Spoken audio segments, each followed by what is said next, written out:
من يهد الله فلا مضل له ومن يضلله فلا هادي له ونشهد أن لا إله إلا الله وحده لا شريك له ونشهد أن سيدنا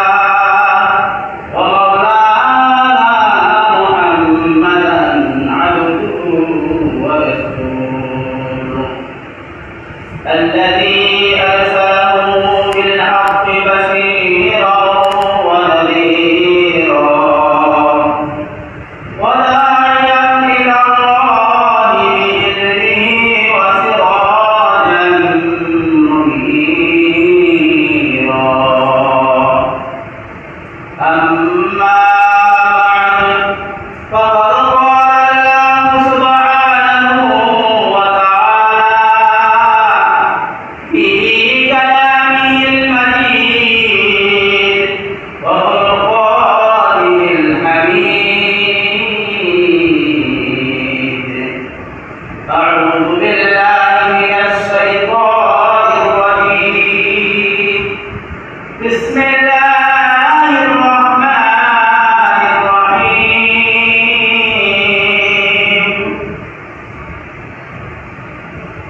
إذ قربا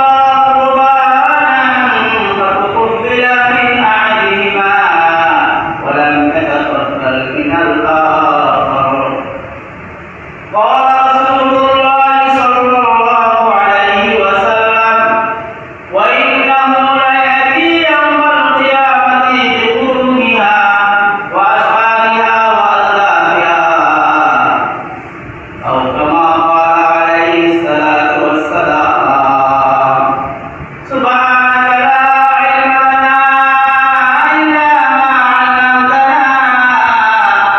إنك أنت العليم الحكيم بارك الله لنا ولكم في القرآن العظيم ونفعنا وإياكم بالآيات والذكر الحكيم معزز محترم সম্মানিত মুসলিম کرام मान अल्लाह ताला रहमान कुरान शान दरबार में शुक्र सुजूद जिरो बेहतरीन कलाम के बयान করে আপনি আমাদেরকে আল্লাহ তাবারক তাআলা মহান হুকুম সাপ্তাহিক জুমার নামাজ আদায় করার জন্য প্রত্যেককে নিজ নিজ বাড়ি থেকে পরিপূর্ণ সুস্থতা গ্রহণ করার পর আল্লাহ তাবারক তাআলা বলে ফিরে আসতে পাক লাগাইতে লাগাইতে এক কদম দু কদম বাড়াইতে বাড়াইতে করতে আপনি আমার কাছে আল্লাহ আল্লাহ পাকের মেহমান হিসাবে কিছু আলোচনা শোনা এবং করার উদ্দেশ্যে আমাদেরকে একত্রিত হয়ে বসার মধ্যে এনায়ত করলেন সেজন্য আল্লাহ তাবারক তাআলার দরবারে আমরা অন্তরের অন্তঃস্থল থেকে সহজ করে মহব্বতের সাথে একবার সকলে করে দিই আলহামদুলিল্লাহ বান্দা যখন আল্লাহ কত নিয়ামত প্রাপ্ত হয় আর ওই নিয়ামতের যত শুকরিয়া যখন করি আল্লাহ তাবারক তাআলা বলেন আমি ওই বান্দার নিয়ামতকে বৃদ্ধি করে দিই সকলে সুবহানাল্লাহ আল্লাহ সূরা ইব্রাহিম বলেন লাইন শাকারতুম লাযিদান্নাকুম ওয়া লাইন কাফারতুম বিন্না আযাবি লাশাদীদ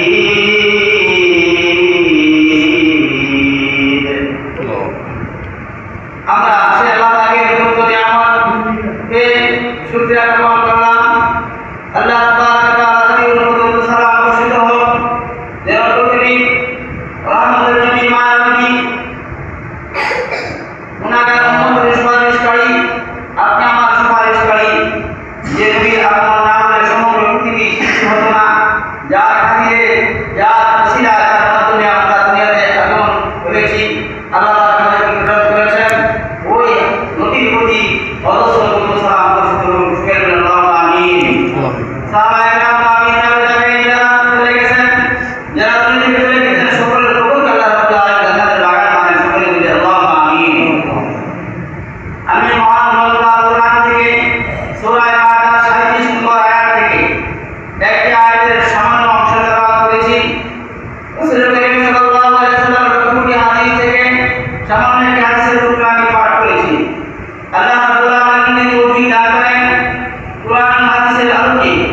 অতি সংক্ষিপ্ত পরিসরে যেহেতু দীর্ঘ অবকাশ নেই, নির্দিষ্ট সময়ে নামাজ আদায় করতে হয়, এরপর বিচার থেকে নিশ্চিত হয়ে যেতে পারে এবং হওয়াটাই স্বাভাবিক।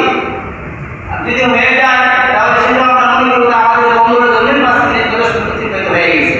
কারণ এটা তো আপনার ফায়দা বলে আলোচনা করা হয়, সবার লাভের জন্য আলোচনা করা হয়। এটা শিক্ষার মাহফিল, শিক্ষার মজলিস, 1 ঘন্টা 45 মিনিটের একটি দিন চর্চার একটি মাহফিল মনে করতে হবে। এটা আমরা অনেকে একটু 19 থেকে 20 মিনিট সময় অতিরিক্ত হয়ে পাস করে দিই।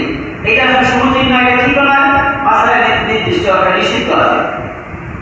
ইমাম সাহেব নির্দিষ্ট সময়ে নামাজ পড়াবেন, তাহলে যারা আছেন আপনাদের সাথে থাকি জ্ঞান আর সহযোগী বসে আছে। এরপরও একটা আলোচনা শুরু করতে গেলে তাকে ডিসিশন দিতে গেলে এই ডিসিশন হয়ে যেতে পারে।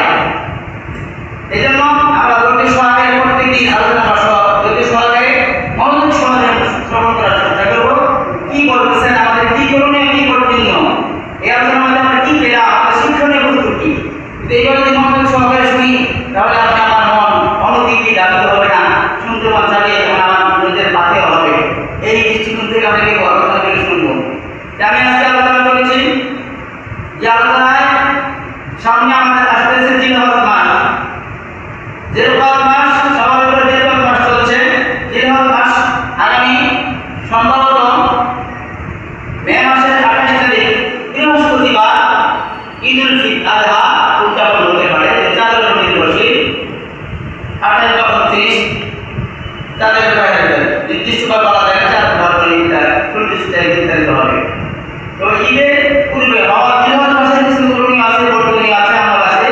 এবং আল্লাহ তাআলা পক্ষ থেকে সচ্ছল ব্যক্তির উপর কুরবানি ওয়াজিব করেছেন। এই কুরবানির কিছু মাসালা, কুরবানির ইতিহাস, কুরবানির ফাজাইল, কুরবানির ইতিহাস আলোচনা করার আমাদের প্রয়োজন রয়েছে। একটা কাজ করতে গেলে যখন ওই কাজের লাভ বা লোকসান জানবো তখন ওই কাজ করা আমাদের কি সহজ হবে। কারণ এটা কি যেগুলো আমরা কাজ করি, আমি চাকরি করি, ব্যবসা করি, বাণিজ্য করি, কৃষিকাজ করি, কিন্তু যখন লাভ দেখবো ওই লাভ দেখার জন্য তাই 6 মাস পরে হোক লাভটা, কিন্তু এই 6 মাস আগে থেকে ওই কাজ করার প্রতি আমার আগ্রহ সৃষ্টি হয়ে যায়, কারণ আমি লাভ পাবো পরে। আর যদি দেখি যে এমন কাজ যেটা ক্ষতি হবে ওই কাজ থেকে আমরা বিরত থাকি, কাজ আমরা করবো না, অন্য পথে অবলম্বন করি। যখন আমরা লাভ লোকসান জানবো তখন ওই কাজটা করা অনেক সহজ হয়ে যায়। আল্লাহ তাবারক ওয়া তাআলা বনি আদম সন্তানদের জন্য একটি গুরুত্বপূর্ণ ইবাদত রেখেছেন, কি? কুরবানি করা। এই কুরবান সম্বন্ধে এই কুরবানি শব্দটা আরবি না বাংলা, মূলত বাংলা শব্দটা ব্যবহার হয়। আরবি আসছে কুরবানি, কুরবান আরবি থেকে আসছে কুরবান শব্দ, আর বাংলা থেকে ব্যবহার করি কুরবানি ব্যবহার করি। এই সামান্য একটু পার্থক্য। মূলত শব্দটা কি? আরবি, আরবি থেকে বাংলা আমরা কি কুরবানি ব্যবহার করি। কুরবান শব্দের অর্থ কি? কুরবান শব্দের অর্থ হলো নৈকট্য অর্জন করা, আল্লাহকে সান্নিধ্য অর্জন করা। কুরবানি আবিধানিক অর্থ হলো এমন বস্তু যে বস্তু আল্লাহর রাস্তায় দান করে দিলে আল্লাহ পাক সেটা গ্রহণ করে আর বান্দা আল্লাহর নৈকট্য অর্জন করতে পারে। যে জিনিস দেওয়া যায় আল্লাহর রাস্তায় দান করা যায়, কি হয়? আল্লাহ পাকের নৈকট্য অর্জন করা যায়, আল্লাহ পাকের কাছে পৌঁছা যায়, আল্লাহ পাকের প্রিয় পাত্র হওয়া যায়। এমন বস্তুকে কি বলা হয়? কুরবানি বলা হয়, কুরবান বলা হয়। এটা হলো আবিধানিক অর্থ, যারা শিক্ষিত নয় তারা বুঝতে পারে। আর একটা হলো পারিভাষিক অর্থ, সামাজিকতা, পরিবেশ, সমাজের যে প্রচলিত অর্থটা বুঝি, সেটা হলো সুনির্দিষ্ট দিনের ভিত্তিতে সুনির্দিষ্ট পশুগুলি সুনির্দিষ্ট সময়ের ভিত্তিতে আল্লাহ রাস্তায় জবাই করে দেওয়া। সুনির্দিষ্ট সময়ের ভিত্তিতে সুনির্দিষ্ট দিনের ভিত্তিতে সুনির্দিষ্ট পশুগুলিকে আল্লাহ রাস্তায় জবাই করে দেওয়া তাকে কুরবানি। সুনির্দিষ্ট দিন বলতে কি বুঝি? নির্দিষ্ট দিন। কুরবানির জন্য নির্দিষ্ট দিনটি জিলহজ মাসের 10, 11, 12 এই 3 দিনের ভিত্তিতে যে কোনো একদিন কুরবানি দিলে কি কুরবানি হবে। এর বাইরে বাকি যত সময় দিন আছে কুরবানি হবে না। সুনির্দিষ্ট সময় কি? জিলহজ মাসের 10 তারিখ সুবহ সাদিকের এশাকের পর অর্থাৎ যে জন্য নামাজ পড়া নিষিদ্ধ চরিত্র দেওয়ার পরে ঈদের নামাজ পড়ার পরে ঈদের আযহার নামাজ আদায় করার পরে আল্লাহ রাস্তায় পশুকে হালাল পশুকে জবাই করে দেওয়া।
দিয়ে পৃথিবী আবাদ করবেন। তাই আল্লাহ রাব্বুল আলামিন আদম আলাইহিস সালামের ঘরে প্রত্যেক বছর যত বছর সন্তান হতেন প্রত্যেক বছর যমজ সন্তান হতেন। সবাই বলি সুবহানাল্লাহ। দুইজন করে সন্তান হতো, একজন ছেলে একজন মেয়ে। এইভাবে 20 বছরে 40 জন সন্তান আদম আলাইহিস সালামের বংশ থেকে হাওয়া আলাইহিস সালামের গর্ভ থেকে প্রসব করেছেন। কতজন? 40 জন। 20 বারে 40 জন সন্তান আদম আলাইহিস সালাম দুনিয়াতে গেছেন, আদম থেকে জন্মগ্রহণ করেছেন। আদম আলাইহিস সালামের পুরুষের মাধ্যমে বাবা আদম মা আদম হাওয়ার মিলনের মাধ্যমে সর্বপ্রথম যে সন্তান দুনিয়াতে আবির্ভূত হয়েছে, দুনিয়াতে আগমন করেছেন, জন্মগ্রহণ করেছেন, তার নাম হলো কি? কাবিল। কিনা? কাবিল। কথা বলতো কিনা? কাবিল। আর কাবিলের বোন যেহেতু দুইজন জন্ম হয়েছে, তার ছোট তার বোনের হলো আকলিমা। কিনা? আকলিমা। এই কাবিল এবং আকলিমা হলো সর্বপ্রথম সন্তান, দুই সন্তান। পরের বছর পরের দাফে যে দুই সন্তান জন্মগ্রহণ করেছেন, সেই দুই সন্তানের দ্বিতীয় থেকে ছেলের নাম হলো হাবিল আর বোনের নাম হলো কি? লাবুদা। ছেলের বোনের নাম কি? লাবুদা। তাহলে কাবিলের বোন হলো লাবুদা, কাবিলের বোন হলো আকলিমা। এই দুইজন সন্তান, এই চারজন, 2 বছরে 4জন সন্তান হলো। আল্লাহ তাবারক ওয়া তাআলা এই কুরবানির ইতিহাসটা শুধু উম্মতে মুহাম্মাদের জন্যই নয়, বরং পূর্ববর্তী সকল নবীর ধর্মের ভিত্তিতে কুরবানির কি রেওয়াজ, কুরবানির নির্দেশ ছিল, কিন্তু হুকুম ভিন্নতা ছিল। এক এক শরীয়তের এক এক বিধান কিছুটা পরিবর্তন ছিল, কিন্তু কুরবানি আদম থেকেই শুরু, যার প্রমাণ কুরবানিতে আল্লাহ তাবারক ওয়া তাআলা যদিও কুরবান শব্দ উল্লেখ করে নাই, কুরবান শব্দ উল্লেখ করেছেন সূরা মাআদা 37 নম্বর আয়াতে তেলাওয়াত করছি। ইয কাররাবা কুরবানান ফাতুকবিলা মিন আহাদিহিমা ওয়া লাম তাতাকাব্বাল মিনাল আখার। এই আয়াতের তাৎপর্য হলো এখান থেকে যে আদম আলাইহিস সালাম এইভাবে 20 বছরে 40 জন সন্তান হাওয়ার গর্ভ থেকে ভূমিষ্ঠ হলেন। 39 নম্বর যে সন্তান হয়েছিল, সেই সন্তান নাম হলো আবুল মুগিস। আবুল মুগিস। আর 40 নম্বর যে সন্তান মহিলা মেয়ে জন্মগ্রহণ করেছে, তার নাম হলো উম্মুল মুগিস। উম্মুল মুগিস। এই আবুল মুগিস 39 জন সন্তান, আবুল মুগিস, উম্মুল মুগিস 40 জন সন্তান। এই লাস্টের সন্তান এই দুইজন। আর সর্বপ্রথম 4 জনের নাম হলো কাবিল, আকলিমা, হাবিল, লাবুদা। এইগুলো প্রথম নাম 4 জন। আর লাস্টে সর্বশেষ হলো 2 জন, আবুল মুগিস, উম্মুল মুগিস। এইগুলো 6 জন সন্তানের নাম এখানে আসছে, আর বাকি সন্তানের নাম অপ্রসিদ্ধ হয়েছে। যাই হোক, আল্লাহ তাবারক ওয়া তাআলা কুরবানির বিধানটা তখনই এখান থেকে আসছে যখন এই হাবিল এবং কাবিল দুনিয়াতে আগমন করলেন। এই হাবিল এবং কাবিল, কাবিল ছিল কাবিলের বোন, আকলিমা ছিল অপরূপের সুন্দরী একজন মহিলা। এই সুন্দরী মহিলাকে যখন প্রাপ্ত বয়স্কে উপনীত হলো, আল্লাহ তাবারক ওয়া তাআলা শরীয়ত পাকিয়ে দিলেন আদমকে ওহীর মাধ্যমে জানালেন, হে আদম, আপনার ছেলে মেয়ে তো যৌবনের বয়সে উপনীত হয়েছে, যুবক এবং যুবতী হয়েছে, এদের বিবাহ ব্যবস্থা হালাল পন্থা শরীয়ত আগে ছিল না। আল্লাহ শরীয়ত বলে দিলেন যে এই আপনার শরীয়ত হলো এই যে প্রথম বছরের যে সন্তান আছে, ছেলে সন্তান,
যুক্তি পেশ করলেন যে আকলিমার তুলনায় লাবুদার চেহারা ছিল একটি উচ্চ কালো বর্ণের, আর আকলিমা ছিল অতি সুন্দরী।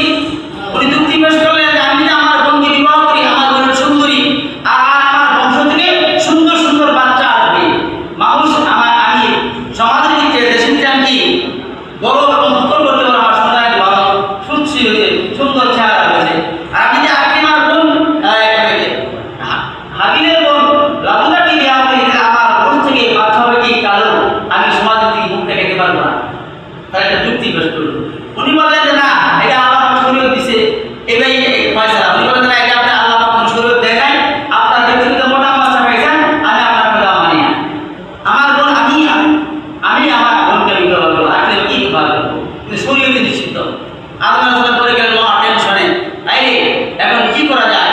আল্লাহ পক্ষ থেকে নির্দেশ আমি ছেলেদেরকে জানাই দিলাম, আল্লাহ শরীয়ত মানতেই দিলাম, কিন্তু সে বলতেছে না, আমি আমার কথা বলো, আমার বোনকে আমি বিবাহ করবো, এটা আল্লাহ হারাম করে দিয়েছেন, নিষিদ্ধ করে দিয়েছেন। আদম হাসান চিন্তা করলেন যে এই পরিবেশে নিচ্ছে ছেলে মেয়ে, যুবতী ছেলেরা এই মৌলবী যদি তার মতের বিরুদ্ধে যদি বিবাহ দিয়ে দেয়, তাহলে আমি যেন হজে চলে যাই, তাহলে এখানে গন্ডগোল হতে পারে, ঝগড়া ফাসাদ হতে পারে। হজের মৌসুম চলে আসছে, উনি কি করলেন যে এখন আপাতত বিবাহ কাজটা স্থগিত থাক, কাউকে কারোর সাথে বিবাহ দেওয়া হবে না, আমি হজ কাজ সম্পাদন করে আসার পরে এরপরে আমি এটা ফয়সালা দিব। ওই মতো অবস্থায় তিনি গেলেন, কাউকে সিদ্ধান্ত দিলেন না, আর কাবিল তার কথা অটল রয়ে গেল। আদম আলাইহিস হজে চলে গেলেন। হজে চলে যাওয়ার পরে হজ সম্পাদন করার পরে যখন চলে আসলেন, আসার পরে দেখেন যে কাবিল তার ভাইকে হাবিলকে হত্যা করেছে। কাবিল তার ভাইকে হত্যা করে ফেলেছে। কারণ ওই দেশে বলছে কাবিল যদি বিবাহ দিয়ে আমার বোনকে আমি বিবাহ করবো, বাপের কথা মানুষ আমি মানাবো। আর আদম আলাইহিস আরেকটি কথা বলে দিয়েছিলেন যে ঠিক আছে, যেহেতু তোমাদের মধ্যে ঝগড়া মতামত হয়েছে, এক মেয়ে দুই মেয়ে মারামারি করেছো, আল্লাহ শরীয়তে সেটা মানতেছে না, তাহলে আল্লাহ একটা বিধান দিয়েছে যে তোমরা আল্লাহর রাস্তায় কুরবান করো। এই কুরবানি কি? আল্লাহর রাস্তায় কুরবানি করো, উৎসর্গ করো, যার কুরবানি আল্লাহকে নিজের পছন্দ হবে, সেই কুরবানিটা আকাশ থেকে সাদা আগুন এসে জ্বলাইয়ে অসুবিধা দিবে। সকলে বলি সুবহানাল্লাহ। অতএব এই যেহেতু সর্বপ্রথম কুরবানি প্রথম আসতেছে, আল্লাহ বিধান হইল যে কুরবানি করছিলাম যে কোনো বস্তু দিয়ে কুরবানি করা যায়, উৎসর্গ করা যায়। আমি যেন কথা বলছিলাম, পশু দেওয়া হোক অথবা অন্য কোনো মাল দেওয়া হোক, আর শরীয়তের পরিভাষা বলা হয় সুনির্দিষ্ট দিনে সুনির্দিষ্ট পশু সুনির্দিষ্ট সময় থেকে জবাই করতে হবে। 6 সেন্টিমিটার বলা হয়। উনি শরীয়ত বলে দিলেন ঠিক আছে কুরবানি করো, যার কুরবানি গ্রহণ করবে আল্লাহ রাব্বুল আলামিন সেই আকলিমাকে বিবাহ করবে। ঠিক আছে, আদম আলাইহিস সালামের কথা মানিয়া দুই ছেলে। কাবিল ছিল একজন কৃষক, কৃষি কাজ করতেন, আর উনি কিছু শস্য দানা জব গম এগুলি নিয়ে পাহাড়ের উপরে রেখে আসতেন আল্লাহর হুকুমে, আদম আলাইহিস সালামের কথা মতে। আর হাবিল ছিল একজন মেষ পালক, পক্ষী পালতেন। ওনার অনেক পক্ষী বেড়াতে ছিল। উনি একটি ভেড়া বা দুম্বা নিয়ে পাহাড়ে রেখে আসে। বলা হতো দুইজন দুই জায়গায় দুইজনের মাল আল্লাহ সন্তুষ্টির জন্য রেখে আসো। আল্লাহ পাক যার কুরবানি গ্রহণ করবেন তারটা আকাশ থেকে গায়ে দিয়ে আগুন আসবে, আগুন আইসা জ্বালাই করে বর্ষ করে দিবে। এটাই প্রমাণ সেই আকলিমাকে বিবাহ করতে পারবে। যার কুরবানি জ্বালাই করে দিবে সেই আকলিমাকে বিবাহ করতে পারবে। এটাই হলো শরীয়ত। অতএব দুইজন প্রথমে দুই ছেলে দুই জায়গায় নিচে একটু পাহাড়ে উঠতে একজনের পক্ষী দুম্বা রাখেন, আরেকজন কিছু কি শস্য দ্বারা রেখে আসতেন। আদম আলাইহিস সালাম আল্লাহর কাছে প্রার্থনা করলেন, আল্লাহ তুমি ফয়সালা করি, এই দুই ভাইয়ের মধ্যে দ্বন্দ্ব বা ঝগড়া ফাসাদ রয়েছে, তুমি কার জন্য নির্ধারণ করছো, তোমার হাতেই ফয়সালা, আমার কথা যেন আমার ছেলেরা মানে না, তুমি সেটার ফয়সালা করো। আদম আলাইহিস সালাম তো শরীয়ত আগেই বলে দিয়েছিলেন যে আপন ভাই বোনের বিবাহ করতে নিষিদ্ধ ছিল। অতএব দেখা গেল ওই কাবিলের দুম্বা হাবিলের দুম্বাটা আকাশ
চুল চামড়া রক্ত মাংস সব কিছু মানুষ উপকৃত লাভ করে তারা করতে পারত না, শরীরে যে বিধান ছিল।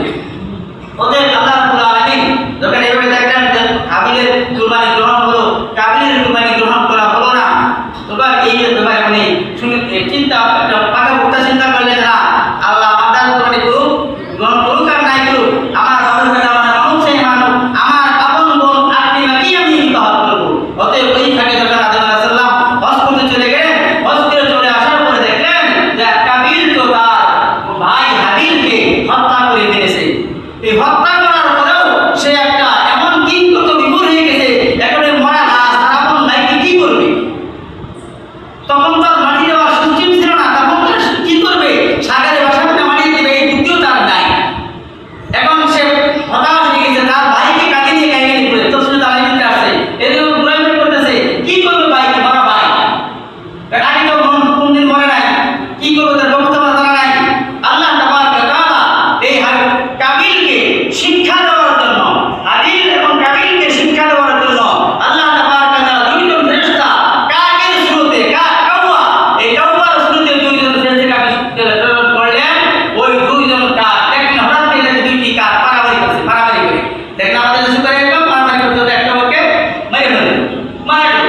এরপর ওই যে কাকটা মারা গেল আর যে কাকটা জীবিত কাকটা মাটির ভিতরে হাত মুখ দিয়ে এবং তার ঠোঁট দিয়ে আস্তে এরকম দাফন খুঁজলেন, উদাহরণ দাফন করলেন, ডাকার চেষ্টা করলেন।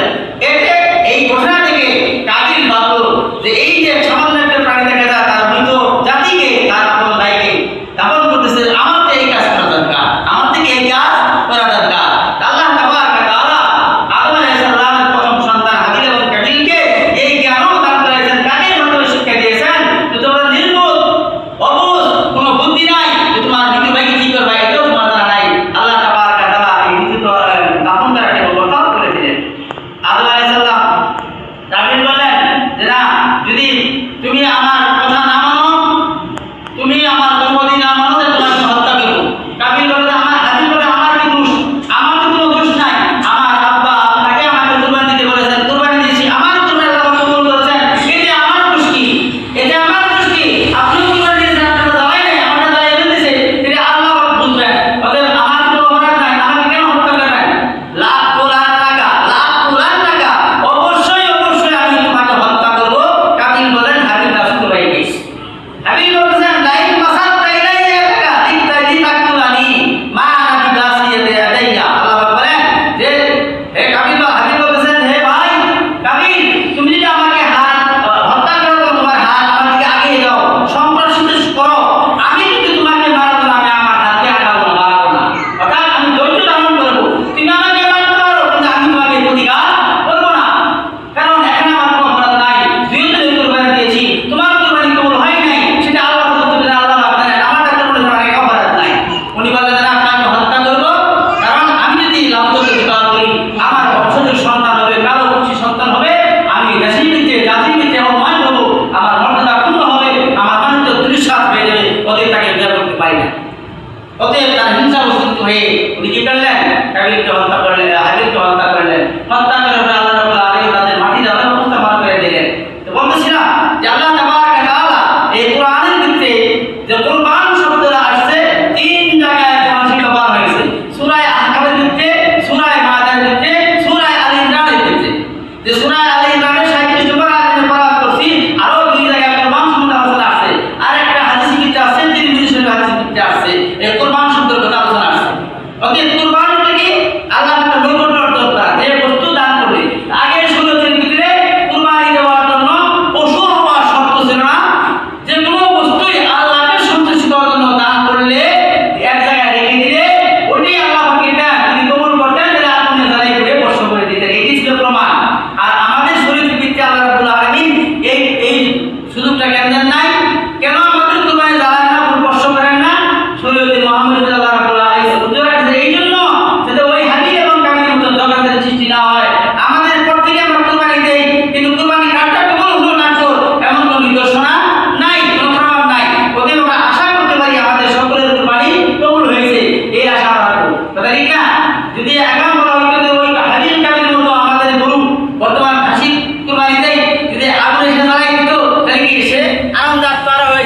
যে আমি তো কি আমি সকলটা আমার কুরবানি আল্লাহ গ্রহণ করে নিয়েছেন। আর যার কুরবানি কবুল হইতো না সে কি অবাঞ্ছিত হইতো। আর এইভাবে দুই জাতির ভিতরে, দুই ব্যক্তির ভিতরে ঝগড়া হইতো যে আমার কুরবানি আল্লাহ কবুল করছে, আমি উৎকৃষ্ট কুরবানি দিয়েছি, আমার প্রতি আল্লাহ সন্তুষ্ট আছে। আর যে ব্যক্তির কুরবানি আসে রাগান্বিত হইতো, সে দুঃখিত হইতো। অতএব এই দুইয়ের ভিতরে ঝগড়াঝাটি হইতো। আল্লাহ রাব্বুল আলামিন এই জন্য শরীয়ত মুহাম্মদীর ভিতরে কুরবানির বিষয়টা কবুল হোক বা না হোক এটা উজ্জ্বল রেখেছেন। পরলোকে আল্লাহ তাবারক ওয়া তাআলা অবশ্যই আল্লাহকে দাদা খায়ের দান করবেন। এই জন্য আমাদেরকে কুরবানিকে ওই এখানে বলেন ইন্নামা ইয়াতাকাব্বালুল্লাহু মিনাল মুত্তাকিন। হাবিল বলেন যে আমার তো এখানে কোনো দোষ নাই, আল্লাহ ভক্ত ইন্নামা ইয়াতাকাব্বালুল্লাহু মিনাল মুত্তাকিন। আল্লাহ রাব্বুল আলামিন যে কোনো দান খয়রাত বস্তু কুরবানি যাকাত যাই কিছু এটা কবুল করেন গ্রহণ করেন কাজে জানা যারা খুদা বিরু যারা আল্লাহকে ভয় করে, আল্লাহর সন্তুষ্টে আল্লাহর রাস্তায় আল্লাহকে রাজি করে দান করেন। শুকর বিল সুবহানাল্লাহ। অতএব আমি আমার রব আমার মওলাকে সন্তুষ্ট করার জন্য আমি কুরবানি দিয়েছি। আমার কুরবানি গিয়েছে আগুনে জ্বালাই দিয়েছে, এখানে আমার কোনো অপরাধ নাই। অতএব যদি তুমি আমাকে মারতে চাও আমি তোমাকে মারবো না, তোমার সাথে বাধা প্রদান করবো না। অতএব সে যখন হত্যা করে ফেল দিল, আল্লাহ তাবারক ওয়া তাআলা বলেন যে আদম হাবিল সে চিরতরে গেল, ক্ষতিগ্রস্তদের দলভুক্ত করে গেলেন, ক্ষতিগ্রস্তদের দলভুক্ত হয়ে গেলেন এই হত্যাকারী যাতে কিভাবে যে হাবিল কাবিল তার আপন ভাই হাবিলকে দুনিয়া থেকে চিরতরে বিদায় করে তার আপন ভাই তাকে হারাইলো, সে তার পাবে না। একটু হিংসার করার কারণে, এই বিদ্বেষ থাকার কারণে ভাইবে সংঘাত হওয়ার হত্যা করে ফেল দিল। এই যে হত্যার সূচনা হলো যে তার কাবিল তার আপন ভাইকে হারালো, দুনিয়ার ভিতরে তার নাম চির অক্ষরে লেখা থাকবে নিন্দিত গৃহীত অবস্থায়, এবং সে জাহান্নামের অধিবাসী হইল, সে চিরতরে জাহান্নামবাসী হইল। সে তিন ধরনের ক্ষতিগ্রস্ত হলো। এক নম্বর তার আপন ভাইকে হারালো, দুই নম্বরে মানুষের দৃষ্টি থেকে হেয় প্রতিপন্ন হলো, তিন নম্বর সে জাহান্নামে হইল। অতএব আমরা সামান্য অজুহাত দেখে একটু থেকে দিল থেকে তাল হলে আমরাও এই খুন খারাপির অবস্থাটা আমাদের বর্তমান সমাজ দেশে আছে কি আছে না? নাই, আছে না? আমরা মানুষকে নির্দ্বিধায় একটি মুরগি জবাই করতে তুমি মায়া দেওয়া না লাগে, এর চাইতেও আমার মনে হয় অল্প মায়া দেওয়া লাগে। এই যে পেপার পত্রিকা দেখলেই খুললেই দেখা যায় রাস্তাঘাটে হর হামেশা খুন চলছে, মারামারি চলছে। এই যে খুন হচ্ছে, এই যে মারামারি করছে, যে বলা হয়েছে মুফাসসির কেরাম বলেন যে কাবিল যে সর্বপ্রথম তার আপন ভাইকে হাবিলকে হত্যা করেছে, এই হত্যা করা মহা অপরাধ। মান কাতালা মুমিনান মুতাআম্মিদান ফাজাযাউ জাহান্নাম। আল্লাহ পাক কোরআনে ঘোষণা করেছেন মান কাতালা মুমিনান মুতাআম্মিদান, যে ব্যক্তি কোনো মুমিনকে ইচ্ছাকৃতভাবে হত্যা করবে তার ঠিকানা হবে জাহান্নাম। শুকর বিল নাউযুবিল্লাহি মিন যালিক। স্পষ্ট ঘোষণা, যে কোনো মুমিনকে একজন মানুষ একজন মুসলমানকে হত্যা করবে তার ঠিকানা হবে জাহান্নাম। আরেক আয়াতে বলা হয়েছে যে ব্যক্তি কোনো মুসলমানকে হত্যা করলো সে যেন সমগ্র মুসলিম জাতিকে হত্যা করলো, সমস্ত মুসলিম জাতিকে হত্যা করলো। যে হত্যা কত বড় অপরাধ, কত বড় জঘন্য, নিন্দনীয় এবং গুনাহ কবিরা। এই হত্যা থেকে আমাদের পরিহার করতে হবে। এই হত্যা আমাদের দেশে সংঘটিত হয়, সমাজে সংঘটিত হয়, রাষ্ট্রে হয়, এরকম মহল্লায় হয়। তাই কেন? ওই দুনিয়ার তুচ্ছ লালসার পিছনে লিপ্ত হয়ে দুনিয়ার সামান্য লোককে সামাল না দিতে পারে কি আমরা হত্যা করতে বসে যাই। সামান্য জমিদারা সামান্য টাকা পয়সা অর্থ করি, সামান্য কি ওই যে মেয়ে সুন্দর অসুন্দর দিকে নিজের পছন্দ নিয়ে আমাদের মারামারি পর্যায়ে বসে যায়। এই জন্য মুফাসসির কেরাম বলেন যে কাবিল সর্বপ্রথম তার ভাইকে হত্যা করে যত সকল অপরাধ করেছে, আর এই হত্যাকাণ্ড কাবিল থেকে নিয়ে কিয়ামত পর্যন্ত যত সকল মানুষ হত্যাকাণ্ডে নিহত হবে, তাদের যে অপরাধ কাণ্ডে গুনাহগার হবে, এই সমস্ত গুনাহ একটি অংশ কাবিলের আমলনামায় উঠবে, কাবিলের আমলনামায় উঠবে। কারণ কাবিল সর্বপ্রথম হত্যার কাজে সূচনা